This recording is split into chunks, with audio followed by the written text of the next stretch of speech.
Prime, Prime.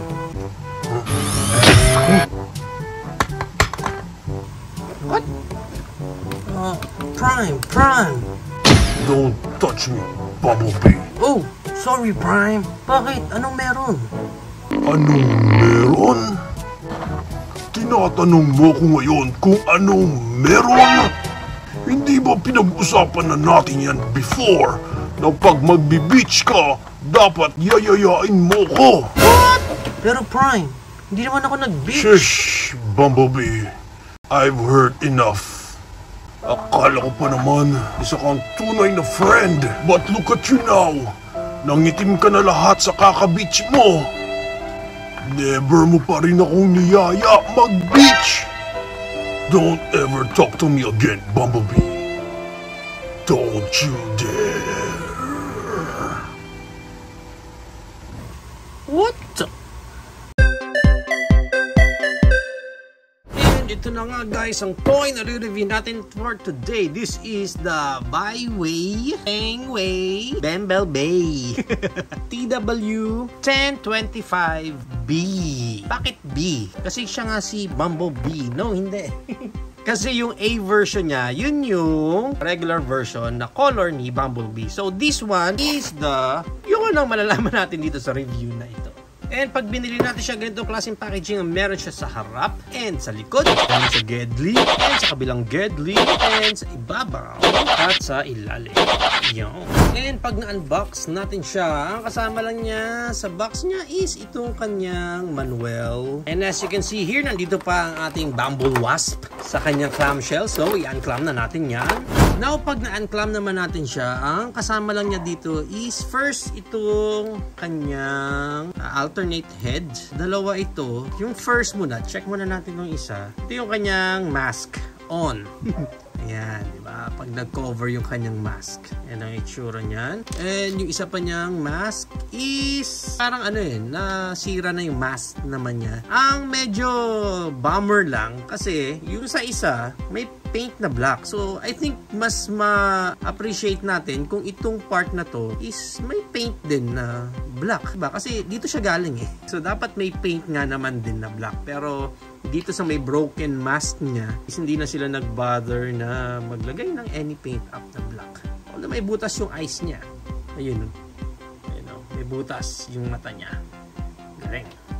Next, we have here naman yung kanyang weapon. Yung kanyang bumble gun. Wala nang any paint na ginawa dito. Talagang plain gray lang siya. And next accessories we have here yung kanyang hammer. May tatak dapat yan ng Autobots. Para pag namalo siya ng Decepticons, markado pa sa akin. Parang ganun. Pero ang ganda ng details ng hammer niya na ito. Ganda rin ng handle. So, dito sa hammer niya, natatanggal itong part na to, yung sa baba. Moving right along, proceed na tayo sa ating main figure na Bumblebee. Ang kanyang color, mas dominant yung black niya. Medyo astig, Medyo astig din naman pala siya tingnan. Ayan, maganda rin eh. Check pa natin yung kanyang details pa sa face. Okay naman yung sa face. Parang nakukulangan lang ako sa tingkad dun sa eyes niya. Pero goods naman. Other details niya sa front and sa side niya. Ganyan ang itsura niya. Sa likod, yun. Hindi na talaga naitago itong. I think dapat pa ganyan yan or dapat yata nakaganyan. Yan. Para medyo okay pa rin. Dito sa harap niya, okay naman siya tingnan. Medyo malapad lang talaga itong wings niya na to. So, para sa kanyang articulation sa head niya, naka-ball joint naman yan. So, may look left and right siya. Pero, mahirap siyang i-rotate kasi humaharang yung panel niya dito sa bandang likod. Okay, although, meron naman siyang look up. Ganyan, yan. And look down niya, yan. Which is neat. Para sa kanyang shoulder, meron siyang creed moment, ang kanyang arms wide open. Although, hindi mo na rin siya gaanong maiikot kasi nakaharang naman itong panel niya sa likod. Pagdating sa biceps, wala nang any articulation dito sa biceps. And sa elbow bend niya, o naka-ball joint naman, yan. Although, may rotation siya dyan sa pinaka-elbow niya. Pagdating naman sa kamay niya, yan, gumaganyan-ganyan lang yan. Shoo, shoo, shoo. Pero may articulation siya sa daliri niya. Pwede mong ma-open yung pinaka-thumb niya dito and itong tatlo pa niya ditong fingers. Yan, okay. Yun ang mga articulation niya. So, may finger articulation din, which is good. Waist niya, nandito yung articulation. Wala nang any ab crunch. Dating sa legs, yan ang kanyang Van Damme split. Wow! Ang ganda ng ganyang Van Damme splits. And yung kanyang high kick. Ganyan kataas yung high kick niya. Basta isa-side mo tong panel na to. Pero pag hindi mo sinide yung panel yan, haharang kasi. And then yung kanyang back kick. Siyempre, itong malaking panel na to, uusog mo lang para mai-back kick mo siya ng mas maayos. And then, pagdating sa thigh rotation, wala mismo sa thigh, pero sa knees niya, nandun yung rotation din niya. Parang sa elbow niya. And then, ito naman yung knee bend niya. Pagdating sa paa niya, may tiltage siya dyan. Actually, itong part na to ang medyo makulit. Ito medyo mahigpit, pero itong kabila natin medyo loose ng konti. And then, pagdating sa paa niya, ito, na the down, na up. Actually, parang mukha na siyang sa transformation niya yan mamaya. So, parang nagmukha lang din siyang articulation niya sa kanyang robot mode. Right now, i-try naman natin yung mga accessories niya habang naka-robot mode siya. Ang gagawin lang natin is tanggalin natin itong face niya. Ang ganda yata itanggalin nyo na sa mismong peg eh. And then, parang di kayo mahirapan kung tatanggalin natin ito. So, kunin natin dito sa parang pinaka-likod niya na yan. Pag natanggal na natin yan, ito munang siguro may mask niya. May susundan lang naman kayo dyan ng mga pegs. Yan. From there, and then kakabitan natin ito ulit. Yan. Okay. Yellow din pala ang head niya kahit dun sa black version niya. Maganda, mas dominant pa rin yung black niya dito. Para sa ganitong klaseng version, syempre black version nga siya. Right now, i-try naman natin yung version naman na nasira yung kanyang mask. Then, kabit natin. Tingnan natin maging itsura niya. Yun. O, diba parang kasi dito sa mask na to, kulang eh. Kulang ng black eh. I think mas maganda, kayo na lang siguro mag-custom paint eh. Para madagdagan pa yung mga black niya dyan sa ulo niya. And then, para sa kanyang gun, pwede naman niyang ikabit yan dito na lang sa kanyang kamay. Lulusot mo lang naman yan ng pagganyan. Yan, o, di ba? And para sa kanyang hammer, so, yan, hawak niya na. Yan, eto na si Bumble Black. Yan na, yan na itsura niya with all the accessories na meron siya. Right now, let's proceed na sa kanyang transformation. Rotate mo na lang muna ito. Yan. Okay, once na na-rotate mo na yan, sa part na to, i-open mo na rin yan, i-open mo na rin yan. And then, pag na-open mo yun, open mo na rin tong window niya dyan, open mo na rin tong window niya dyan. And then, this one, rotate mo na yan. Pataas yan, dapat na ganyan. Ganun din dito sa kabila. Yan, dapat naka-rotate na yan mga yan. And then, from here, baba mo na yan. Baba mo na rin yan, yung mga paa niya. Then, from here, rotate natin siya, pag ganyan. Ganun din dito. Yan. Okay. And then, fold natin pag ganyan. Fold nyo itong buong part na to. Pag ganyan. Dapat. Okay. Yan. Yan siya. So, ganun din dito sa kabila. Fold mo naman din yan. Yan. Pag ganyan. Okay. And then, ito, baba mo na yan dyan. Baba mo na rin yan dyan. Okay. After that, itong panel na to, yung mga nasa side niya na yan.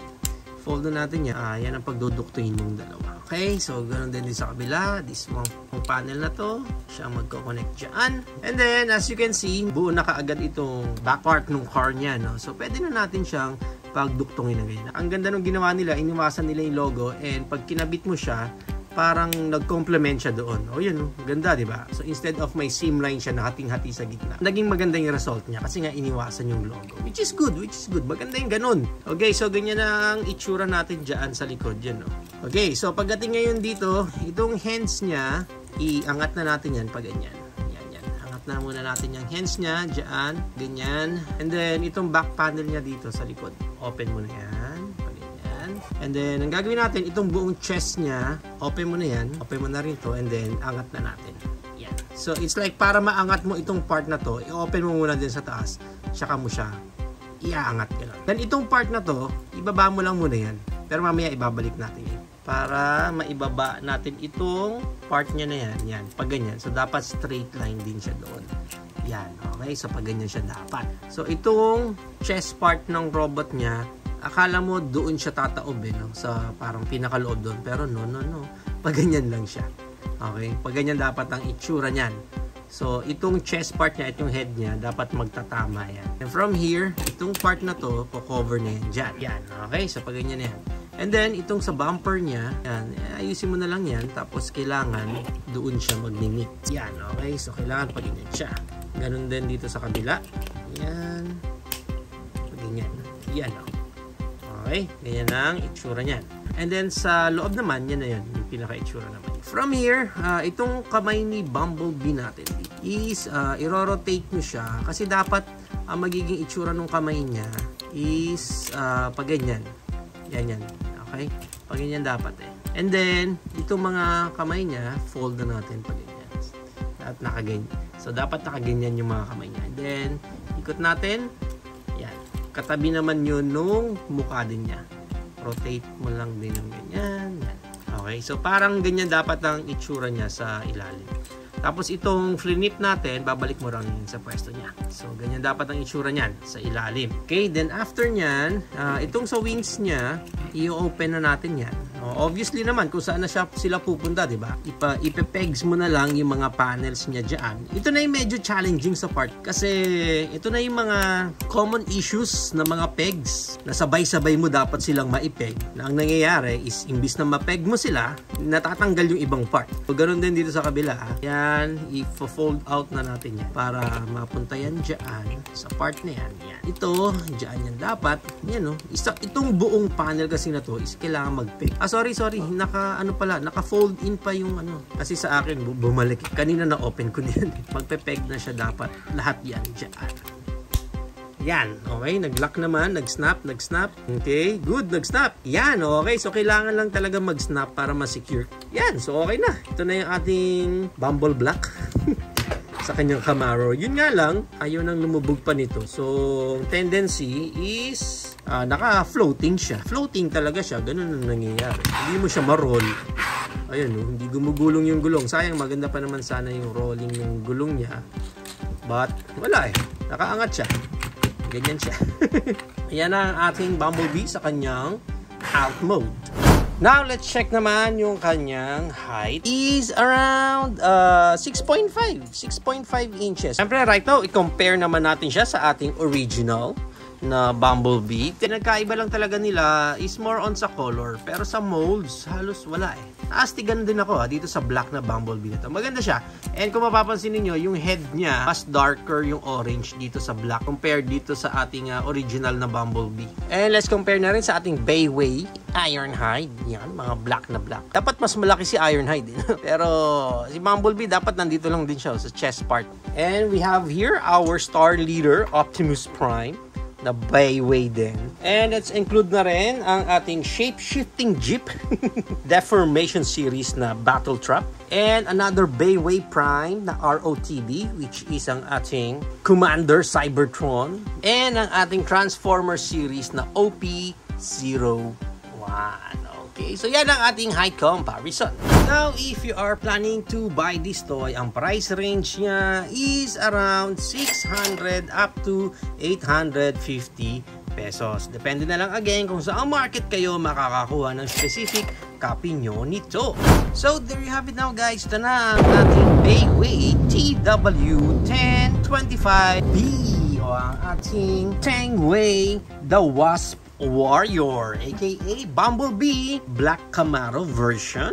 Basta ito yung version ni Bumblebee na color black siya. Overall for me, itong Bumblebee natin na to, okay na siya kung naghahanap ka ng isang black version na Bumblebee. I think ang isang i-consider mo talaga dito and isang magiging decision factor mo is yung price point niya. Kasi sa price niya na yon, at least medyo may maayos ka na figure ng Bumblebee. Lalo na ito, yung black version niya. But aesthetically speaking, maayos naman yung design niya. Actually, pag pinang-display mo siya, yung overall na black na mga coating niya, maganda naman eh. Maganda yung naging result sa kanya. Medyo, actually, nakaastigan talaga ako sa black version niya na ito. Parang ang ganda niya sa display. Although, ang pinaka-down part na dito sa figure na to is that pag nag-start ka na laruin siya or yung playability niya, dun mo na medyo mararamdaman yung inis mo. Kasi articulation niya na to. Actually, hindi to articulation eh. Part ito nung transformation niya. Medyo alanganin yung part niya na yan dahil sa transformation niya na yon. Pag gusto mo siyang i-articulate, nadadamay. Prone siya na tumabingi